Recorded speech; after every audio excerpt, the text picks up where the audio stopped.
And welcome to the Two Gals and a Mic podcast. I'm your host, Sue Curver, and on this week's episode, I'm sitting down with Rachael Dunkel-Dodier to chat about all things health and wellness. Rachael is the founder of Bridger Peaks Counseling, which is focused on empowering people on their journeys of hope and healing.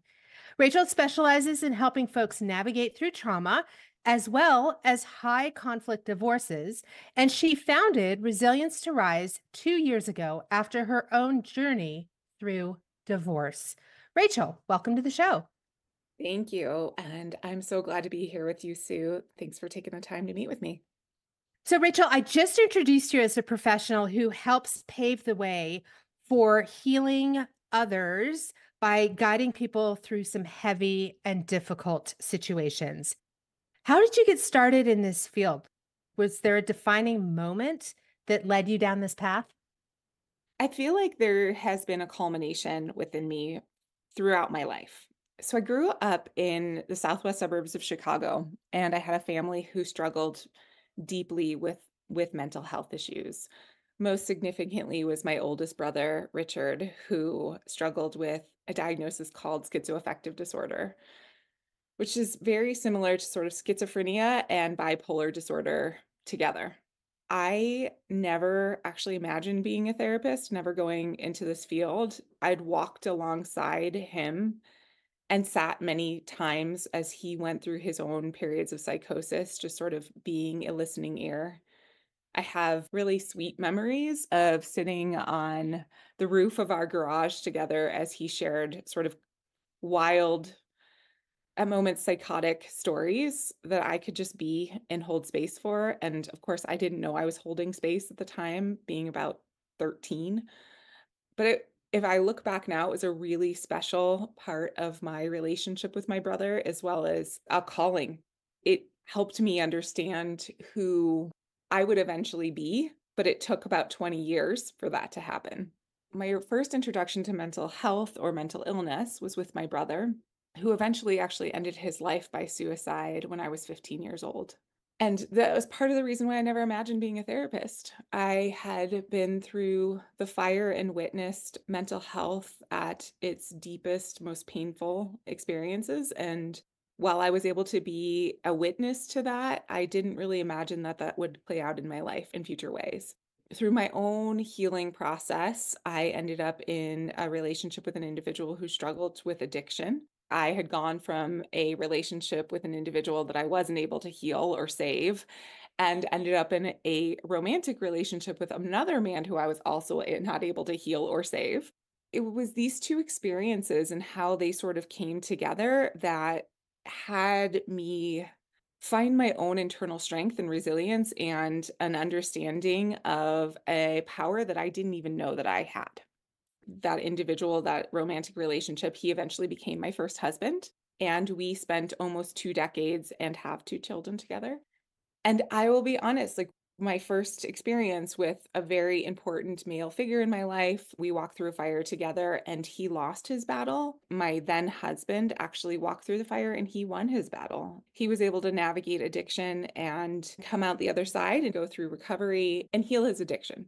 But going through both of those experiences got me to a point where I was around 27, almost 30, that I decided to go back to school.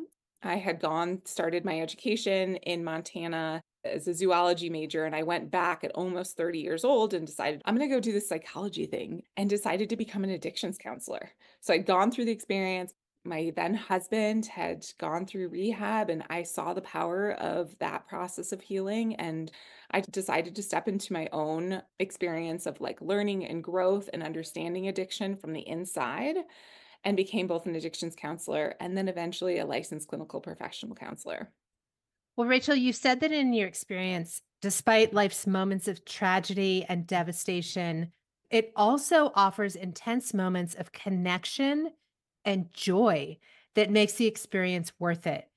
How have you been able to move through these high and low points in your life? Are there any specific things that you've implemented in your own journey of healing that you find particularly effective? I have done a lot of healing. And with a lot of healing came a lot of work. And what I mean by work is I have, as a therapist and now a coach, I have done a tremendous amount of therapy. I believe wholeheartedly in therapy.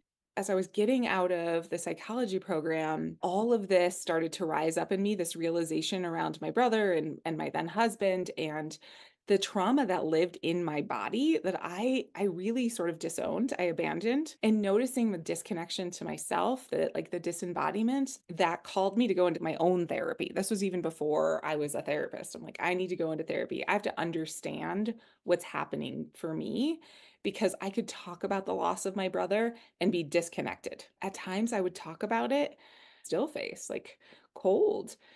And it was a way that I coped, but that wasn't working for me anymore. So I got into therapy and I got into intensive therapy, like psychodynamic, 2 times a week therapy, trying to dismantle all the coping mechanisms that I put in place, which were a lot about overfunctioning, moving as fast as I possibly could, living in hypervigilance, meaning like I was constantly looking out for the next threat. And therapy started to help me be in my body, be able to feel what I was feeling, the emotions, be able to be connected to the grief and the loss and the pain without disowning it and starting to process that.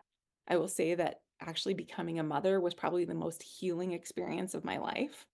As a mother, I couldn't be disembodied. Like every experience required me to be called back to my body. So, therapy, that sort of connection to self, I would say I would call that mindfulness or self awareness, being in nature and connection and being around community, specifically a community of women that has helped sort of heal me on all levels.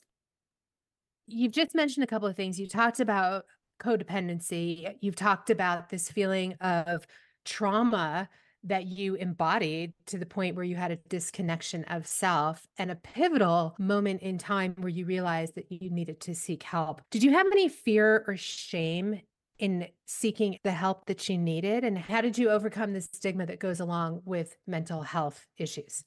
Well, I will say because I had a sibling who struggled so deeply and who tried to get help throughout his life, I had been aware of therapy. Like I had been integrated in some ways to what therapy was. I'd witnessed his journey with psychiatric inpatient facilities. So I was a little more open to the experience of going into therapy.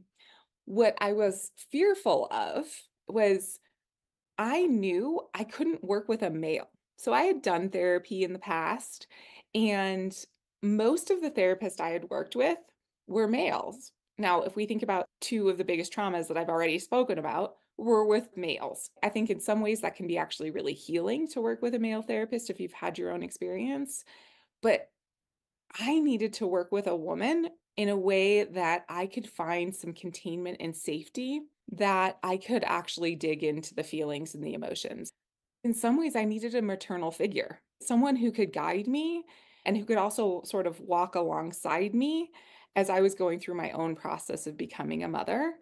So the shame for me came more along the line of being able to see myself clearly and say, okay, I can't work with a man. I can't do all the things that I normally do. I need to step into discomfort. And I actually think I walked into my therapist's office and I said, I don't know if I can do this with you. I don't know if I can trust you, but I'm going to give it a try. Full disclosure, I still work with this therapist who has been the most healing part of my journey. There's a lot of power in self-awareness and being able to speak up and identify what you need and then move forward in getting exactly what it is that you need. And it's interesting, Rachel, because now you're focusing on women and you are that figure for women, right? So let's chat a little bit about your resilience to rise space that you've created. So in this space, you're guiding women through the change and the grief that we experience during the divorce process. And you're helping women figure out new identities post divorce. Why did you pursue coaching? Why didn't you just go into the counseling sector? So, as I've already shared, my first husband struggled deeply with addiction. And when we got clear of the fog, there was a lot more that came out around his own mental health journey. And I will say there's always an integration of two people, two individuals that struggle. I was a participant in my journey and also the ending of my first marriage. but I had not really understood the dynamics of a high conflict relationship. Even as a therapist, we can do all the education, we can do all the training, and then still be in a cycle and not fully see clearly the things around us. Like, there's something that Dr. Ramani Diversala, who is a psychologist who focuses on narcissistic abuse, she talks about this concept of betrayal blindness.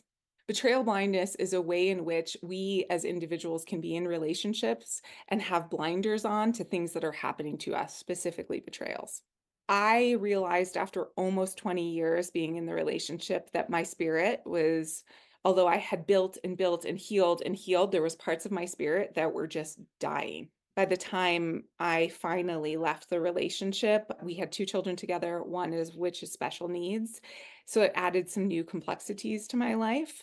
When I finally said, I can't do this anymore, because actually I had the strength to be able to do that, I had to take the blinders off and see part of the reason my spirit was dying was because of the criticism, manipulation, the harm that was being caused in the relationship, because I was healing and I wasn't healing alongside somebody else who was also continuing to heal. And we're human. We all need to continue to grow together. I think this is what's important about marriage. If we decide to be in marriages, the way marriages last is that we continue to say, I'm going to show up for you every single day. I choose you. And I'm going to grow with you, meaning I'm going to grow for myself alongside you. I don't believe in we become one. I believe we're two growing together, but that means we commit to each other and a commitment to ourselves. So after 20 years, after a very up and down, tumultuous relationship, after deep griefs within our own experience of like being parents, I finally said, I'm done. But I was going to do it in a way that was as collaborative as possible. And at the time, he said, yep, let's do this collaboratively. Let's not get attorneys involved. And because there was so much trust in this dynamic, I was like, okay, I'm going to walk alongside you. I'm still going to be your partner, even through divorce. I found out a year into it, there was a litigation attorney always preparing for a high conflict dynamic in order to protect him. And I realized that this person that I had believed for so many years, that I had protected in the ugliest of spaces, had created a war that I wasn't even aware was being placed against me for over a year before we got to the point where I said, okay, I think it's time to move into the dissolution process.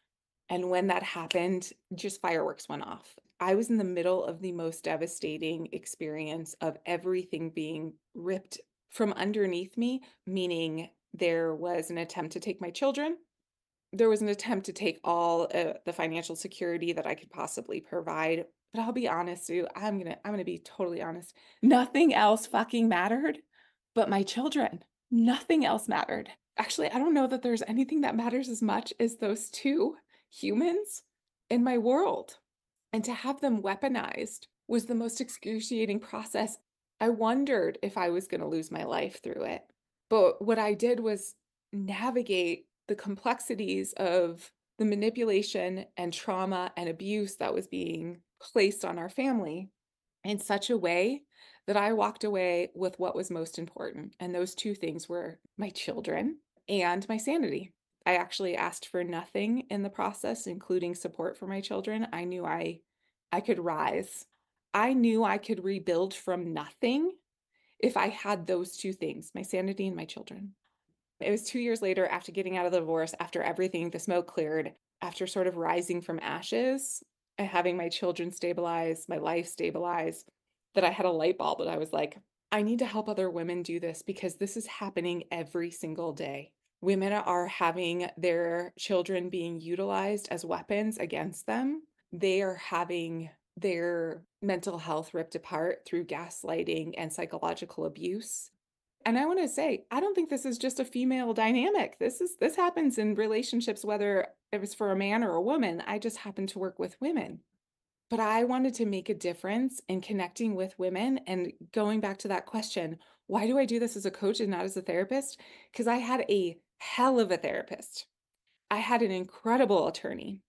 And I needed someone who could be in the trenches with me, that was going to be there outside of the 2 hours that I could see a therapist a week, or outside of the hour that I paid hundreds of dollars to see an attorney, right? I needed a coach that could pick up a phone and say, okay, You got this. You don't need to respond to that text. You just need to be in yourself and know you're safe, which was the hardest part of this divorce process and probably hardest part of my early life experience was that I never knew if I was safe. And through divorce, the intent was always to create a lack of stability, a threat, which was why my children were weaponized, because there is no greater threat than to threaten taking our children, taking our financial stability, taking our homes. Like divorce is going to put us in a state of threat.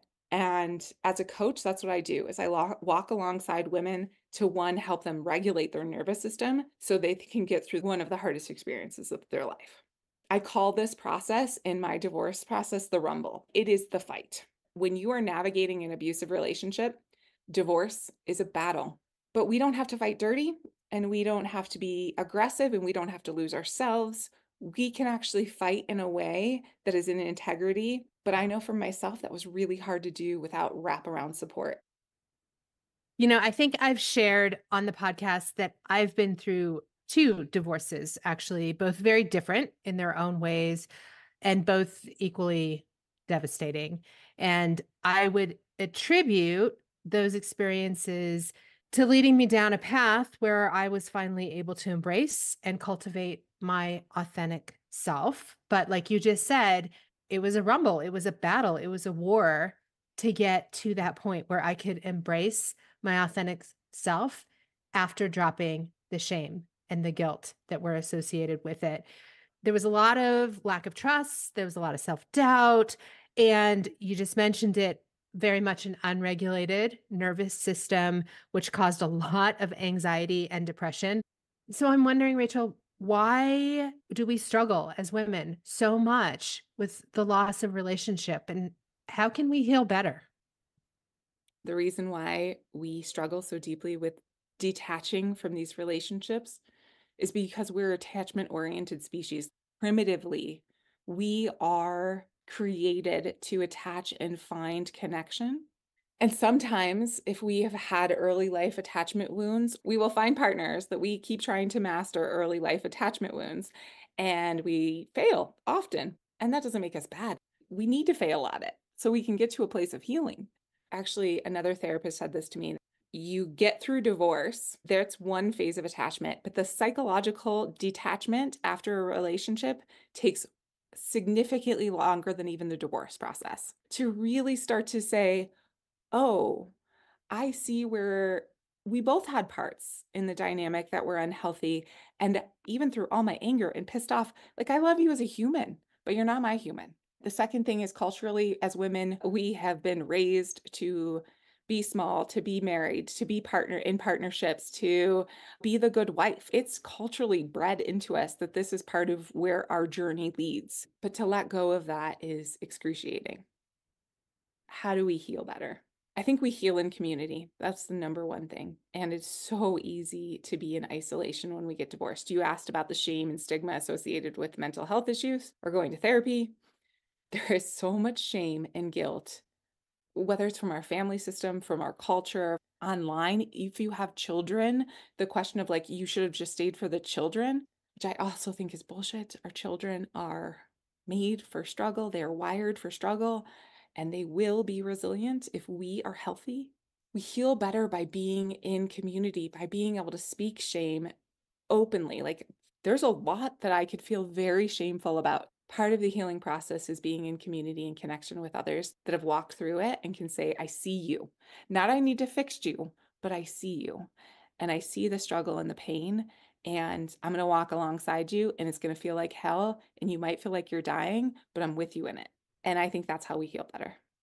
These ideas of shame and guilt have surfaced quite a bit in our conversation. Well, we certainly can't talk about shame and guilt without bringing up Dr. Brené Brown's body of work. And I know that you've been trained in her daring way, which is meant to help individuals show up, be seen, and live braver lives. So, how have you implemented this body of work into your practice, and what makes this methodology effective? Do you have any key takeaways that we could consider or lean into? Thank you for bringing up our work as well, because I think it's touched a lot of people's lives. I love that Dr. Brene Brown has brought in the concept of vulnerability and shame, which is something we were not talking about a decade ago at all. I was trained in Dr. Brene Brown's methodology. Oh gosh, I think it was about 8 years ago now, before everything blew up. So I'm really grateful to have had that. And I integrate it into every conversation, whether it's therapy or a lot of my coaching work actually incorporates cultivating resilience, cultivating shame resilience, being able to be vulnerable, understanding our journeys, our family of origin stories. All of that has led us to where we are today. And I think the Daring Way and Dr. Brene Brown's work actually helps us dig into all the pieces, all the messy pieces of ourselves, which we try to sort of shun away from, and are actually a crucial part of who we are. Brene Brown talks about this process in Rising Strong, specifically as the revolution. The revolution is the integration. We go through a process of reckoning, rumble, and revolution. So we have to bring all of it together, but all the parts have to come with. That means we can't abandon any pieces of them. It's way easier to try to abandon parts of ourselves than to say, this is this part of myself that I think is really ugly and sometimes messy, and I don't want to show you, but it is a piece of me and it's a piece of my story that without it, I can't actually get to integration. And so that's how I add that into my work is like, let's talk about the shame. Let's talk about your story. Let's talk about the hero's journey so that we can get to a point of the revolution and integrating all these pieces, because we need all of that for self-love.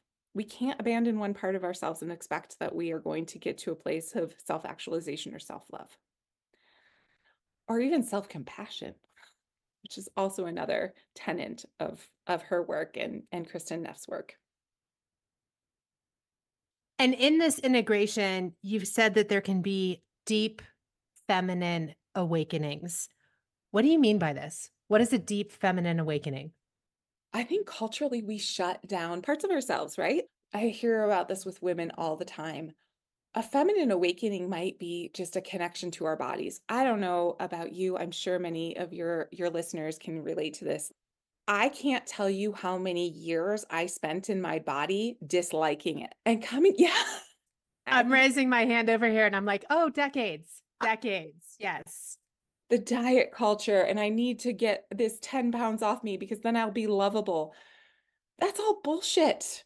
This feminine awakening is about being able to accept our bodies, honor who we are, all the parts of ourselves. I think this comes along with sexuality as well, and being able to say, I honor my body for what it is, and I'm not shameful of that either, whether it is the way it looks, the way it feels. I think we don't talk enough about female sexuality in general. We shame that.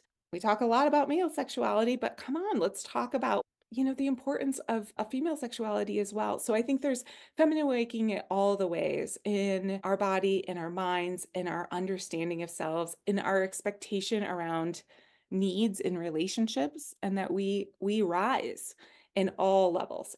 One of the things that I did after I got a divorce, there's a woman in town, her name is Devin Helen Boudoir. She does the most sensual, beautiful boudoir shoots. And I'm not talking about like you have to be naked.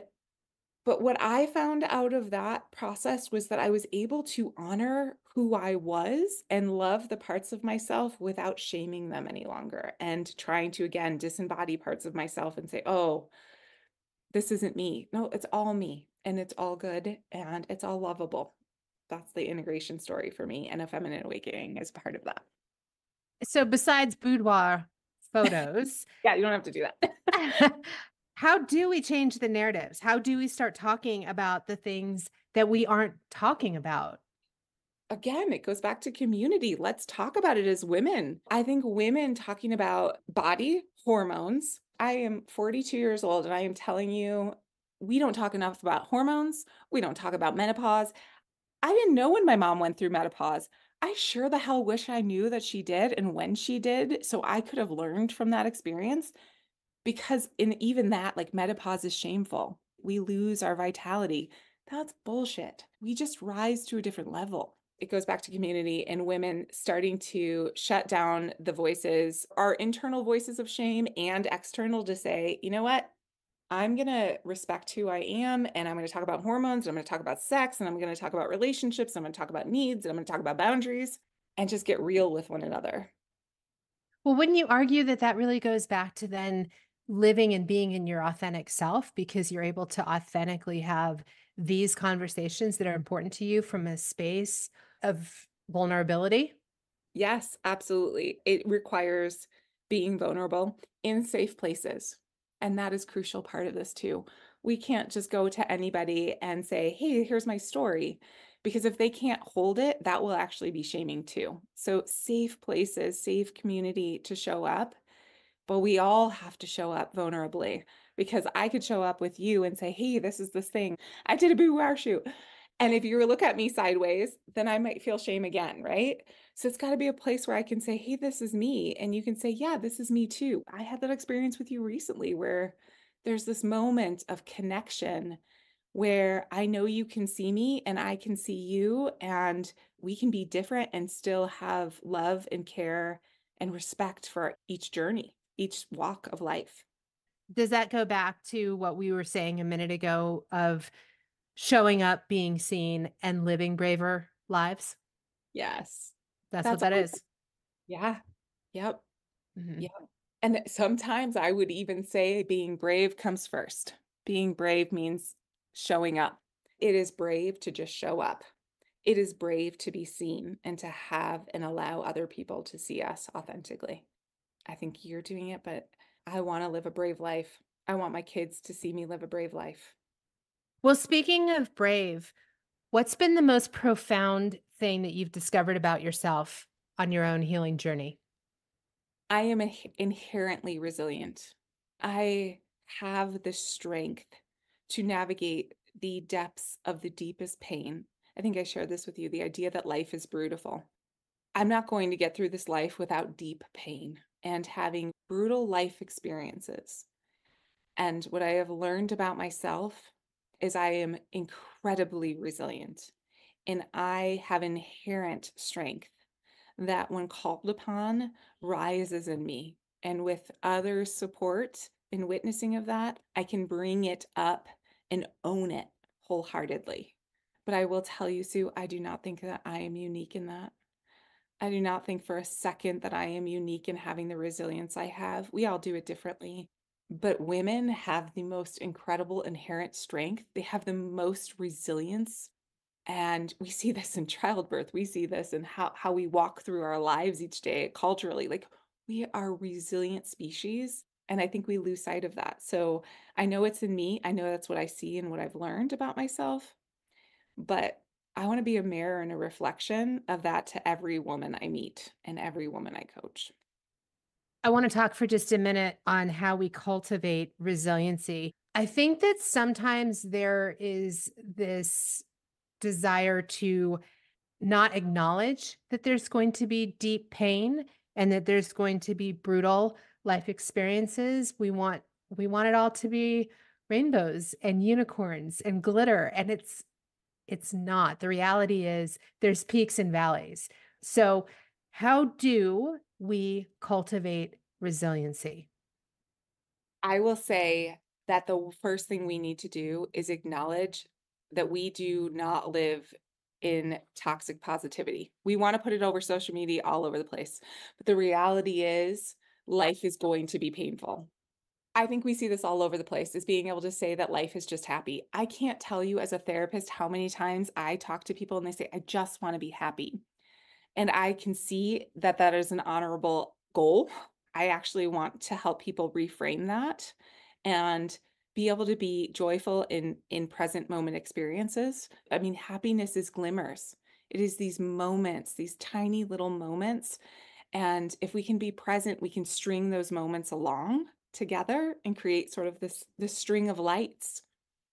But it is a string of moments that have in between them deep moments of grief and sorrow and loss and confusion and identity disembowelment in some way. We have to acknowledge that life, it's not just light sort of strung together without in the in between, which is the pain, which is the grief, which is the confusion, which is cognitive dissonance. And that's what makes the happy moments so beautiful. That's the glimmer. That's the brightness of the light. First and foremost is when it comes to resilience is that. I think resilience also comes with being able to step back and know that we have common humanity. We are in this together, and being able to acknowledge that suffering is not an individual process, but it is a global experience. And that allows us to not feel so alone in it. That goes back a little to the idea of self-compassion, which I think is very much tied to resilience. So, Rachel, what's next for you? Do you have any things that you're hoping to pursue? I am going to learn how to be a badass fly fisher or angler or whatever you want to call it. It's been a goal for years of mine. Number one. Number two, I want to be in my integrity as a mother. And I think the bigger goals is I want to make an impact. I want people to be seen, continue to be seen in all the ways. And however I do that within my practice with the women that I work alongside, incredible therapists, in my friendships, and in my coaching process. I see there's a lot of opportunity to connect with women navigating divorce. I would love to run a women's retreat where we get on the water, where we do breath work, where we talk about all the hard stuff. That is a big goal for me. But more than anything, my goal is to just be in relationship with people. And when they walk away, they're like, oh, I felt seen. I felt understood in that moment. And if I can do that, I'm pretty happy.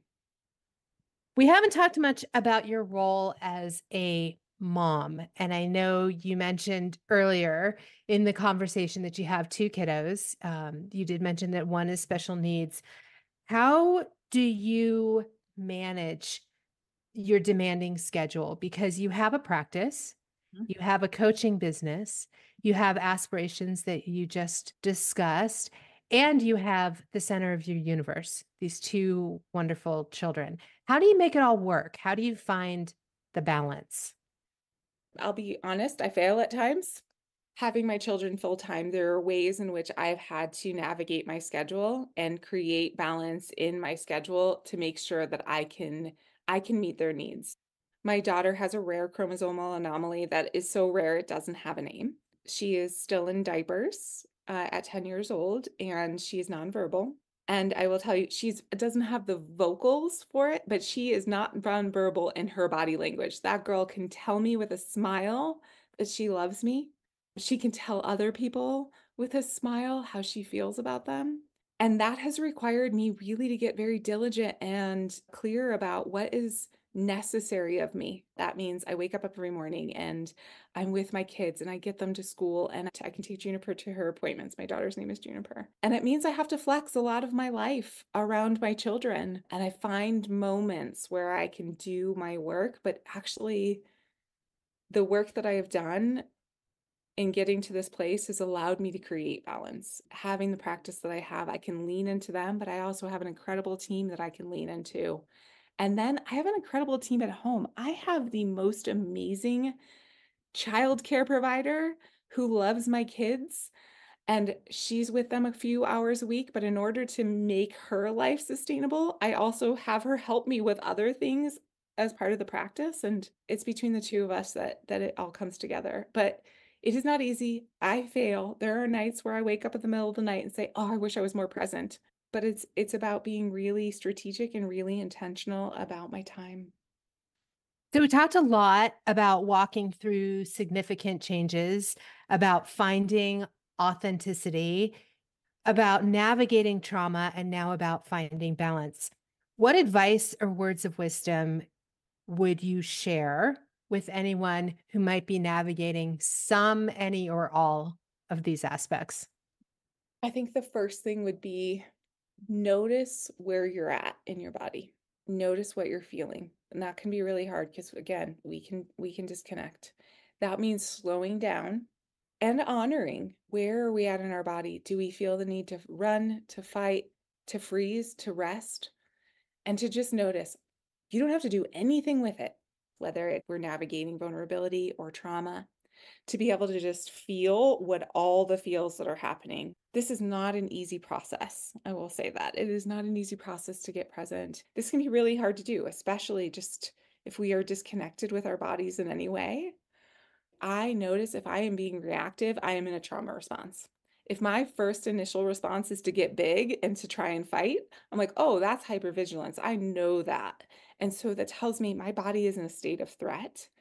And so the first thing is to just connect with my body. And that might be sitting in a room and just being like, what's happening? It might be at work and walking away and being like, oh, I noticed that I just feel icky inside. Or it doesn't have to be emotion. It doesn't have to be sad or hurt. It could just be a feeling. I feel agitated. Just notice it and maybe even speak it out loud. So that way you can make your cognitive mind aware of what's happening in your body.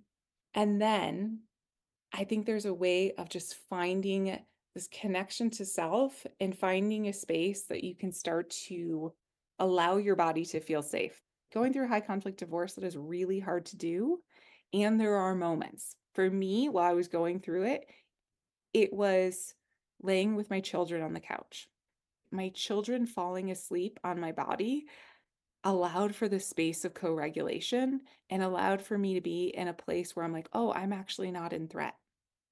So that would be my number one piece of advice. See where you're at, check in. You don't have to do anything with it right away, but just to notice where your body is at and notice if you're feeling in a state of threat and show yourself some kindness and find a moment of calm if you can in whatever way feels good. It might be mini dance parties.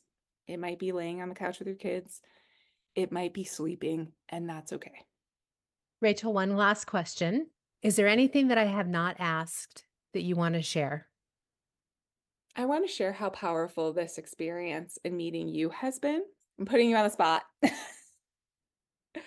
We've been talking so much about vulnerability and shame and connection, and I've had the honor of being able to meet you in a few different ways. And I just want to share how powerful it is to have women who are brave enough to show up in relationship with other women and share their stories. You embody a lot, Sue, of what I have shared, like being able to be a witness to other women's stories and to also be able to invite and to hold space for other women. You don't have to be a therapist to do that. What you do for women on the water and in this space is incredible. And your vulnerability is inspiring. So I just want to take a moment to speak to that and to speak to you and thank you for showing up vulnerably and real and open. And more than anything, like thanks for being a witness to me too, for seeing me, because that's attachment at its absolute primitive state. We want somebody to actually be able to see us for who we are authentically and honor that. So thank you. Well, thank you, Rachel, for sharing your hard-earned knowledge and the ways that we can show up, that we can be seen, and that we can live authentically. This is very powerful. It's an amazing way of being. And the gift that you're offering so many people in helping them unlock their true selves is really, really important, especially in this day and age where we're at. So thanks for shining your light where there's darkness.